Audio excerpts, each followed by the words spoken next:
Mon nom est Nathanaël Zro. Je suis étudiant à l'École polytechnique de Montréal. Je suis en troisième année. J'ai un programme de 5 ans. Et on a souvent l'habitude de me voir un peu devant ici pour chanter, diriger des chants.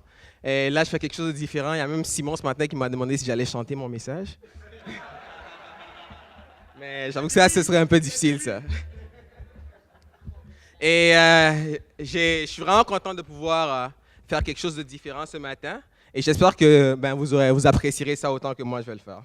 Et avant d'entrer dans le vif de mon message, j'aimerais d'abord illustrer le point que je veux que vous reteniez à travers tout ce que je vais dire aujourd'hui. Donc, c'est le suivant. Je veux ensemble qu'on puisse se focaliser sur comment Dieu perçoit l'Église. Qu'on puisse voir Dieu comme Dieu voit l'Église. Qu'on puisse voir l'Église comme Dieu la voit. C'est un peu la substance, c'est ce dont je vais parler ce matin. Fait que gardez ça en tête. Et à la fin de mon message, je pourrais vous donner 2 points pratiques que vous pourrez mettre en pratique en général dans votre vie. Cool. Et on prend le temps pendant cette période d'été de parler de l'amour de l'Église. Et j'avoue qu'en me préparant pour mon message, je me suis rendu compte que l'enseignement de la Bible par rapport à l'Église est extrêmement défiant.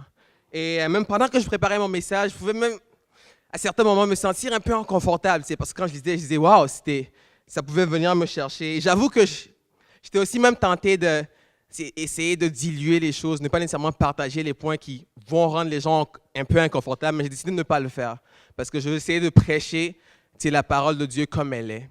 Et alors que je parle en ce moment, je suis 100% conscient, 100% convaincu que ce que je vais vous enseigner, je l'enseigne d'abord à moi-même, mais aussi à vous, parce que je pense que j'ai autant besoin de grandir dans mon amour pour l'Église que tout le monde ici présent ce matin.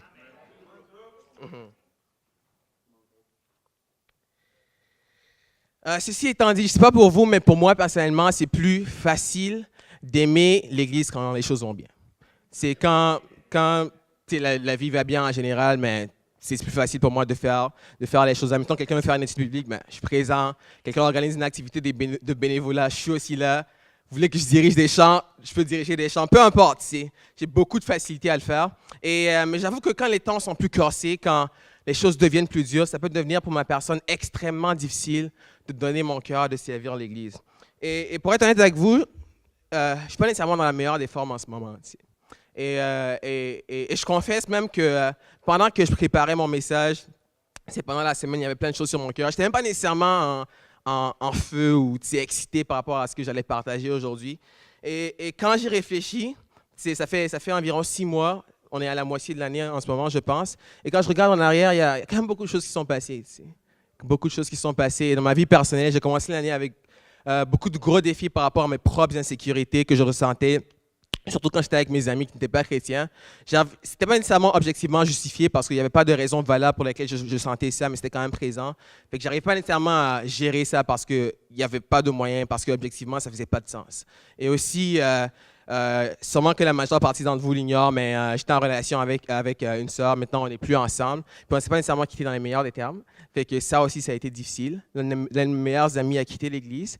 Aussi, il y a un autre ami que je connais qui m'a annoncé qu'il a quitté l'Église récemment. Et il y a plein de choses qui se sont passées. Puis j'avoue que c'est quand je pense à ça, dans ces moments-là, juste pour être honnête avec vous, je n'ai pas envie de servir l'Église. Ça me tente pas de me donner, de servir l'Église et puis juste d'aimer les gens autour de moi en général. Et je suis sûr qu'on passe tous par ce genre de moments-là. Et je suis sûr, en tant que communauté même, on a connu des jours meilleurs. Et quand les défis viennent, quand il y a plein de choses qui se passent et puis les choses se corsent, on ne pense pas nécessairement à servir. Notre champ de vision, au lieu de s'élargir, mais se rétrécit. Et puis la seule chose visible, c'est nous. C'est juste nous qu'on voit. Et puis rares sont les personnes que je connais dans ce genre de moment-là qui vont dire « Bro, allons changer le monde ». En fait, je n'en connais pas. Ça n'existe pas. C'est juste simple que ça. Et c'est là où la doctrine de l'Église peut être extrêmement défiante. Pourquoi? Parce que je suis convaincu que qu'il pleut, qu'il neige, qu'il y ait un orage, Dieu s'attend à ce qu'on puisse prendre soin de l'Église dans toutes les circonstances. Ouvrez vos Bibles en Éphésiens 1, versets 8 à 10. C'est Paul ici, à travers une série de versets, décrit le plan de Dieu. Il dit que c'était le plan de Dieu depuis la fondation du monde de pouvoir établir un pont avec les hommes. Il parle du fait aussi que Dieu a fait cela à cause de son amour, parce que c'était sa volonté. Et Dieu a voulu non seulement établir une relation avec nous, mais il a aussi voulu nous sanctifier pour nous rendre irrépréhensibles, sans tache, semblables à l'image de son Fils. Et c'est pour cela qu'on peut lire à partir du verset 8, comme Paul dit, « Dieu a répondu abondamment sur nous par toute espèce de sagesse et d'intelligence, nous faisant connaître le mystère de sa volonté, selon le bienveillant dessein qu'il avait formé en lui-même, pour le mettre à exécution lorsque les temps seraient accomplis, de réunir toutes choses en Christ, celles qui sont dans les cieux et celles qui sont sur la terre. » C'est fait qu'alors qu'on lit le livre d'Éphésiens, on remarque cette texture-là du plan divin de Dieu que Paul peint à travers le livre d'Éphésiens.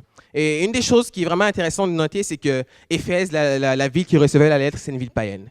Ce n'est pas une ville juive, fait que la culture de Dieu, la culture du judaïsme n'était pas présente dans cette ville-là.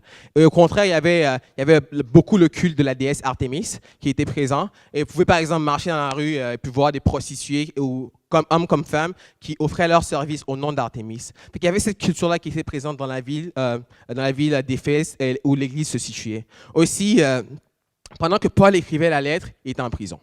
Et quand on lit un peu la lettre d'Éphésiens, on ne peut jamais deviner que Paul est en prison. Tu ne peux pas voir ça.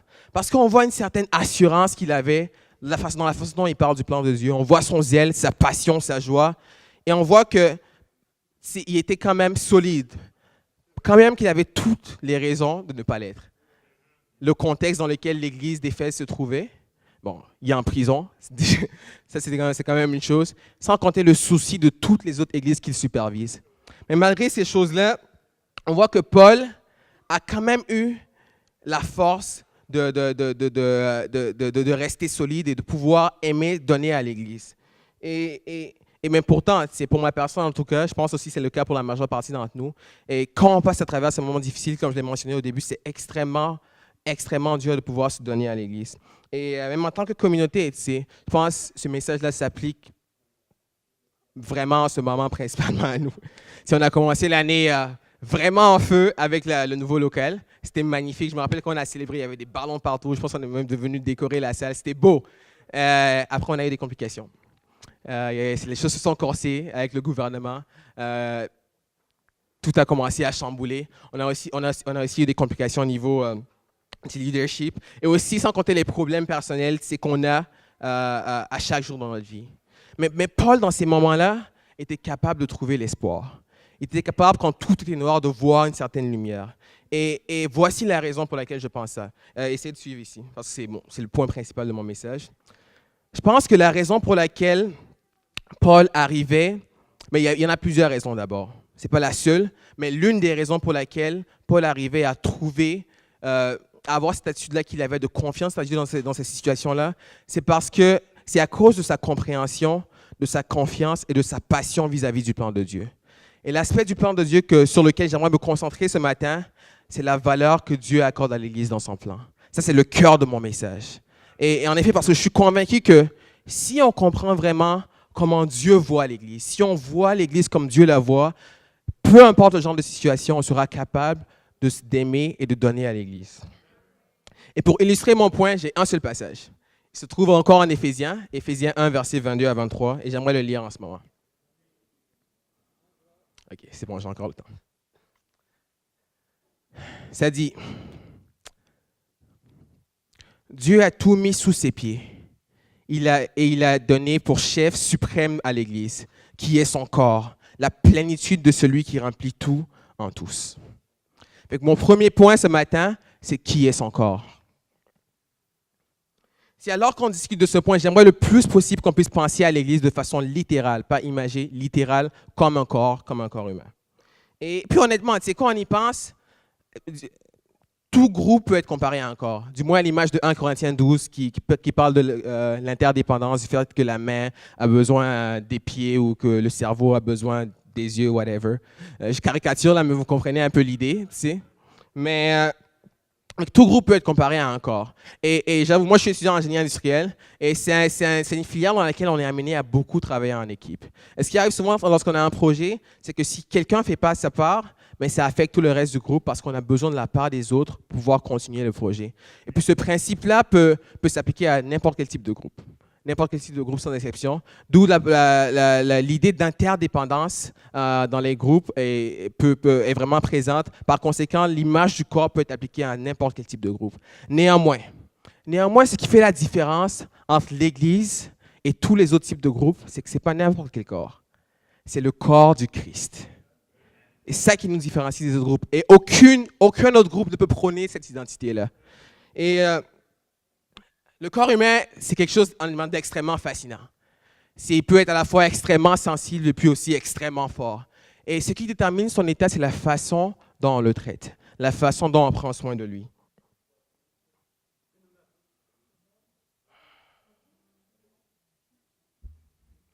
Je suis allé en voyage au début de l'été. Et avant d'aller en voyage, j'ai commencé premièrement à m'entraîner, à aller au gym il y a environ 1 an. Puis avant que je parte en voyage, j'ai augmenté mon record de squat. J'étais capable de squatter 200 livres avant que je parte en voyage. Mais pendant que je suis parti en voyage, je me suis un peu délaissé. Je n'ai pas vraiment fait d'exercice.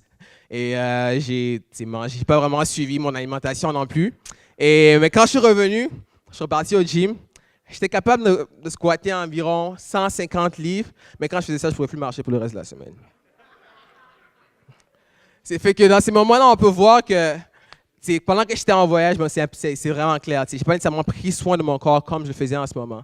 Mais la conséquence, c'est que mon corps s'est affaibli. Et ce même principe peut s'appliquer aussi à l'Église.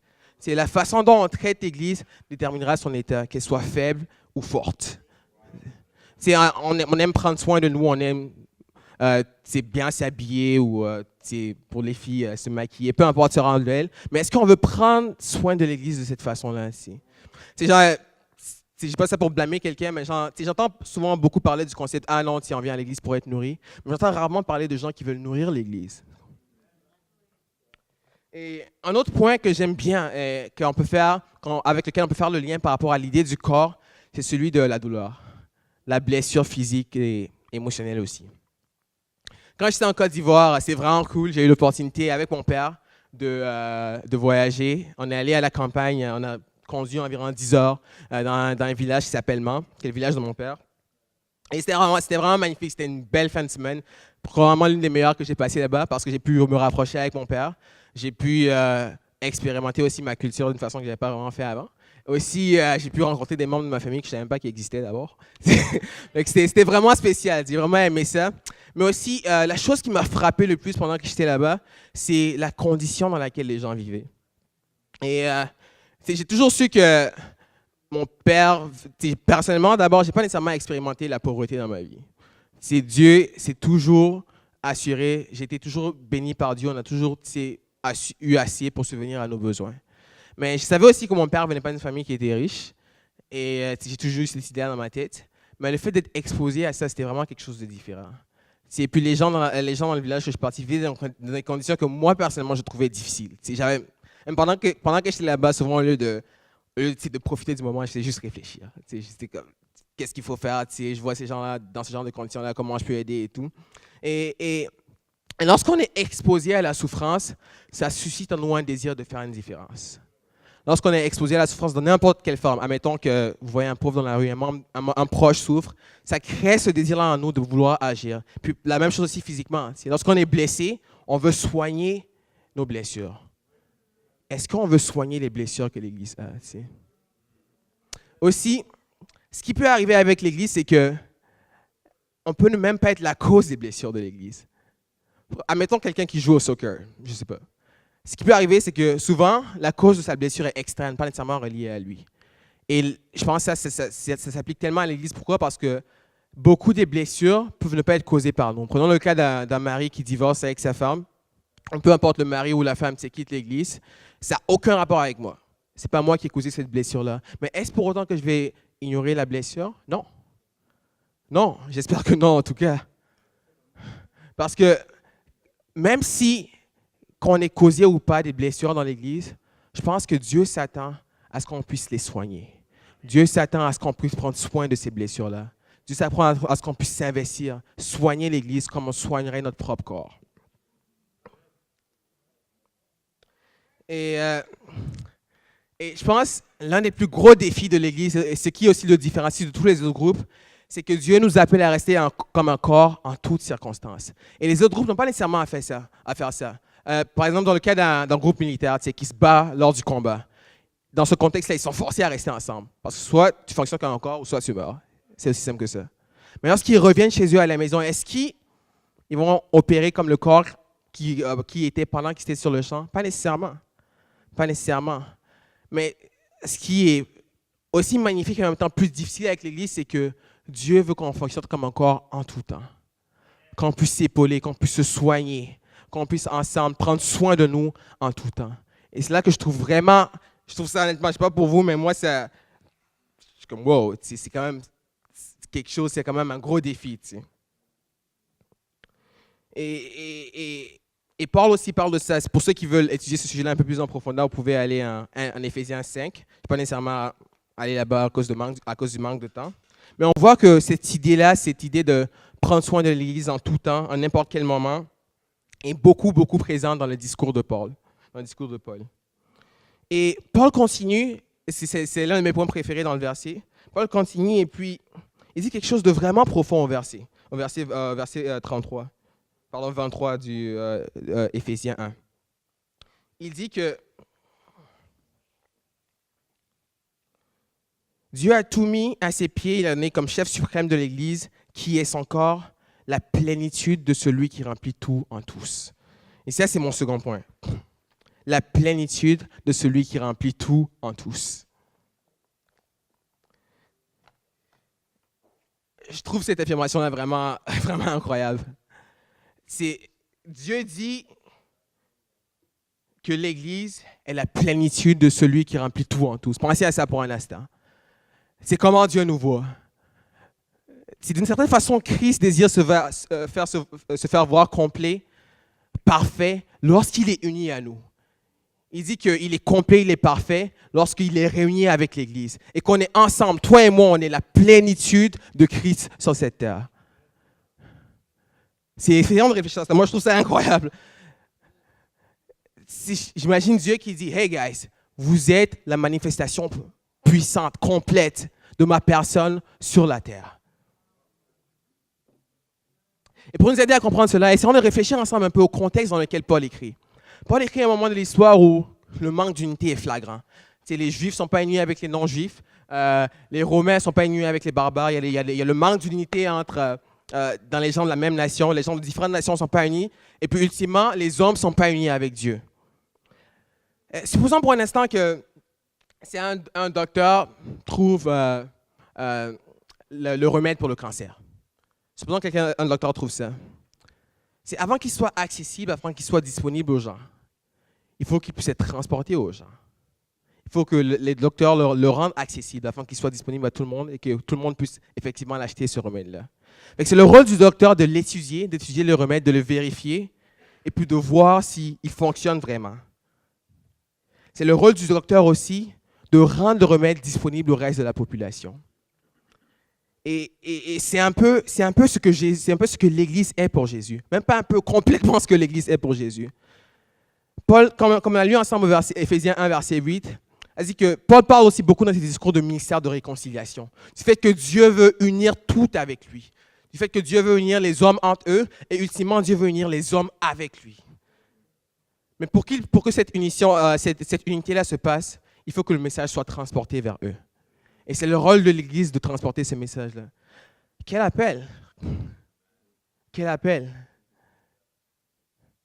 Et quand on regarde les choses en ce moment, on peut se dire, est-ce que c'est nécessairement le cas? Est-ce que les hommes sont effectivement réunis avec Dieu? Pas nécessairement. Pas vraiment. Non, ce n'est pas le cas en ce moment. Du moins pour la majeure partie des hommes.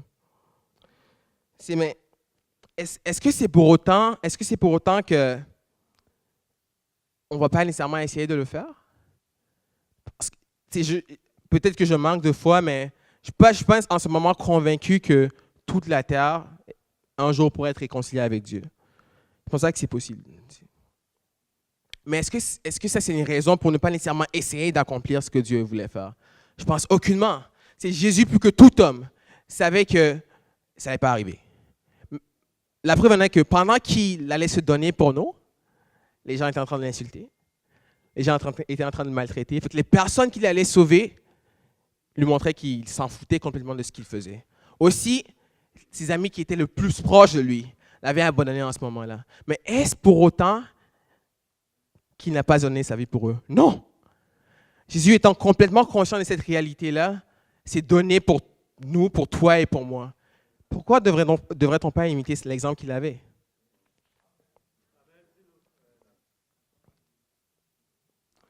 C'est à travers Jésus qu'on peut effectivement amener cette réconciliation-là entre les hommes et la terre, entre eux et puis entre les hommes et Dieu.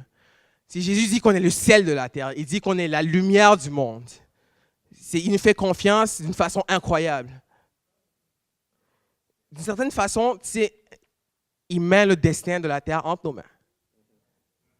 J'avais écouté un peu cette analogie-là, ça disait que, c'est une légende, c'est pas vrai, ça disait que Jésus, après être mort sur la croix, s'est monté au ciel, et puis il a vu l'ange Gabriel, et puis l'ange Gabriel lui a demandé, « Hey, c'était comment sur la terre? » Il dit, « C'était quelque chose, man.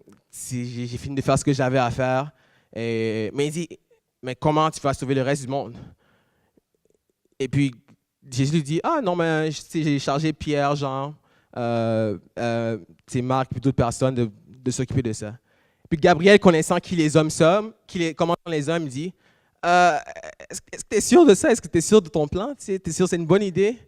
Et puis Jésus lui dit, oui, je suis complètement sûr de ça parce que je les fais confiance. Je suis complètement sûr de ça parce que je crois qu'ils vont effectuer ce que je leur ai demandé. Et c'est fou de penser à ça parce que Dieu nous appelle à manifester sa plénitude, sa perfection, toi et moi, ensemble, de changer le monde. C'est le standard biblique, c'est fou. C'est la réalité, c'est ce que Dieu veut qu'on fasse ensemble. Et souvent, ce que je me demande, c'est que est-ce qu'on se fait confiance comme Dieu nous fait confiance? Est-ce qu'on croit en nous comme Dieu croit en nous? Et je suis convaincu que Paul avait compris ça, tu sais. Paul avait compris cette immense réalité-là, ce concept qui est vraiment profond et touchant en même temps. Et c'est pour ça qu'il pouvait, dans toutes les situations, se donner à l'Église, aimer l'Église. Dieu s'attend ensemble à ce qu'on puisse aimer les gens autour de nous, servir les gens autour de nous, évangéliser, changer la vie des gens, avoir un impact incroyable, que ce soit autour de nos voisins, nos collègues de classe, pour les teens, vos collègues de classe, ou peu importe, que notre entourage puisse sentir cette plénitude-là de Jésus en nous. Et je sais, bon, c'est de ce que j'ai entendu, ça ne fait pas nécessairement longtemps que je suis dans l'Église, ça fait juste 5 ans environ.